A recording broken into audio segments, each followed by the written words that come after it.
دنیا چاہنے کا مطلب صرف مال و دولت ہی نہیں ہوتا ہے میرے بھائیوں، اس سے مراد ایک اور بات بھی ہے کہ تم چاہتے تھے کہ جلد از جلد ہمیں فتح میسر آ جائے، ہم اس زمین پر غالب ہو جائیں۔ اللہ نے کہا بعض لوگ تم میں سے چاہتے تھے وہ تمہیں جلد از جلد غلبہ میسر آ جائے، وَمِنْكُمْ مَن يُرِيدُ الْآخِرَةَ، اور بعض یہ چاہتے تھے کہ بس ہمیں آخرت چاہیے اور کچھ نہیں چاہیے، غلبہ ہوگا تو ٹھیک، نہیں ہوگا تو بھی ہم اس کے لیے راضی ہیں۔ یہ دو گروہوں کا اللہ نے ذکر کیا، یہ نہیں کہا کہ وہ دنیا کی دولت کے پیچھے بھاگ رہے تھے۔ اگر صحابہ نے دنیا کی دولت کے پیچھے بھاگنا ہوتا تو مکہ کیوں چھوڑ کر آتے؟ اپنے مال و اسباب چھوڑ کر کیوں آتے؟ ان کے پاس کمی تھی؟ میدان جنگ کے اندر اللہ کے نبی صلی اللہ علیہ وسلم کی حفاظت کرنے والوں میدان احد کے اندر صرف 12 صحابہ آپ کے گرد بچے تھے۔ اس افراتفری میں دشمن نے دوبارہ حملہ کیا تو آپ کے اس حفاظت کرنے والوں میں صحابی تھے شماس بن عثمان رضی اللہ عنہ، اور ان کا جو باپ تھا ان کے چچا یہ مکہ کے بہت بڑے سرمایہ دار، اور شماس رضی اللہ عنہ اس وقت اسلام قبول کر لیا تھا جب بھی مکہ کی سرزمین پر بلال اور جو ہے سمیہ اور زنیرہ جیسے عظیم المرتبہ صحابہ اور صحابیات کی زندگی اور سانسیں مشکل سے ہو رہی۔ اگر دولت چاہتی تو مکہ کے اندر تو بہت تھی، وہ دولت نہیں چاہتے تھے۔ معاملہ یہاں پر یہ تھا کہ وہ جلد از جلد چاہتے تھے کہ یہ زمین پر اللہ کا دین غالب ہو اور ہمیں حکومت اقتدار ملے، ہم ان کافروں کے سامنے کھڑے ہو کر بتائیں تو دعوت ہم لے کر دکھے نہیں، سچی اور حق کی دعوت۔ اللہ فرمانے حوصلہ کرو، حوصلہ کرو، یہ سب میسر آئے گا، لیکن جب اللہ اور اس کے رسول صلی اللہ علیہ وسلم کی اطاعت کے ساتھ تمہاری زندگی گزرے گی۔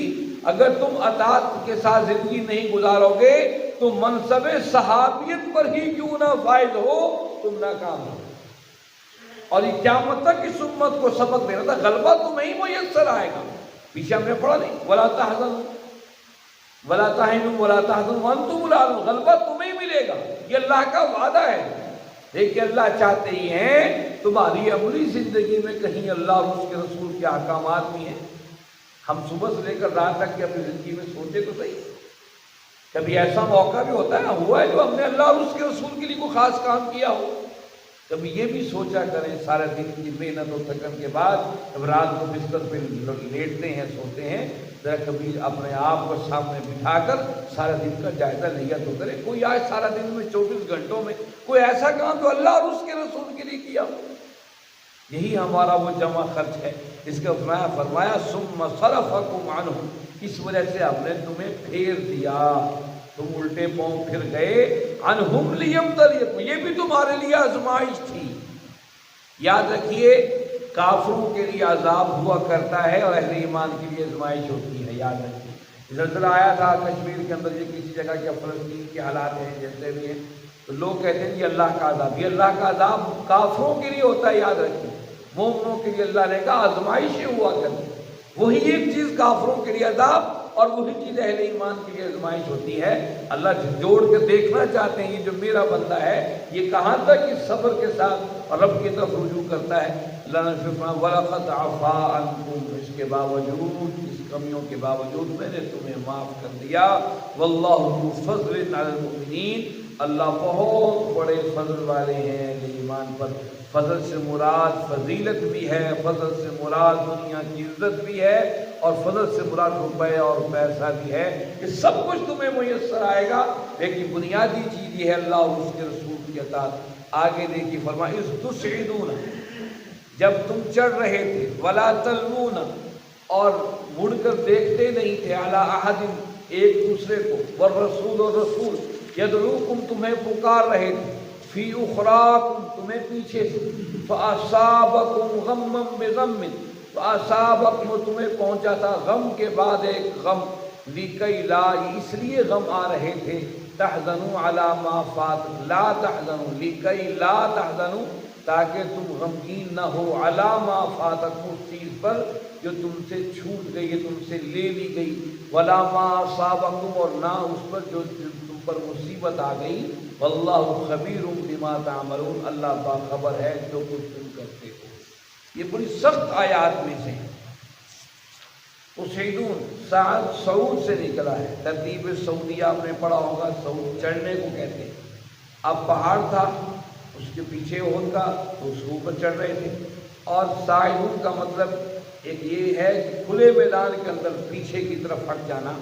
اب جو ہی دشمن نے دوبارہ حملہ کیا، خالد بن ولید کی حکمت عملی تم کامیاب ہو گئی، دوبارہ حملہ کیا اور ایک دم خط بھیج دیا لشکر ابو سفیان کو کہ ہم نے حملہ کر دیا، تم بھی واپس پلٹ کے حملہ کرو۔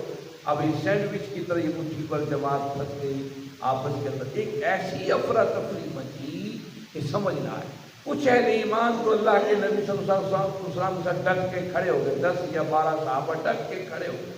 اس میں ابھی حضرت شماس رضی اللہ عنہ کا تذکرہ کیا، وہ اس طرح لڑ رہے تھے کہ سینہ اللہ کے نبی صلی اللہ علیہ وسلم سامنے کرتے تھے اور پیٹھ دشمن کی طرف کرتے تھے۔ جب وہ خطرہ محسوس ہوتا دشمن حملہ کرنے آ رہا ہے، آپ فوراً پیٹھ موڑتے اور دشمن پہ حملہ آور ہو جاتے اور حضور سے دور کھینچ کے اس کافر کو لے جاتے۔ اللہ کے نبی صلی اللہ علیہ وسلم فرماتے ہیں اس دن میں جنت دیکھتا تھا تو شماس نظر آتے۔ اسی طور بہت سے سعد رضی اللہ عنہ کے بارے میں آتا ہے، آپ اپنا فدا کا می و بی یا سعد، اور سعد میرے ماں باپ مجھ پہ قربان۔ سعد تیر انداز تھے، آپ تاک تاک کر دشمنوں پر تیر پھینک رہے تھے اللہ کے نبی صلی اللہ علیہ وسلم کی حفاظت میں۔ آپ اپنا فدا کا می و بی، حضور نے فرمایا یہ واحد وہ صحابی ہیں، میں میرے ماں باپ سعد تم پہ قربان کہ تم دشمن کو تیر مارو، تیر مارو، خوب تیر مارو۔ یہاں تک ایک تیر ایسا رہ گیا جس کی نوکر ہی نہیں تھی، نوک ہی نہیں تھی، وہ بھی تیر بھی آپ نے دشمن پہ چھوڑ دیا۔ اور دشمن تیر کا اثر یہ ہوا، گھوڑے پر سوار دشمن اوپر سے نیچے پلٹ کے آیا، اللہ کے نبی صلی اللہ علیہ وسلم کے چہرے پر مسکراہٹ آئی۔ ٹھیک ہے، اور اسی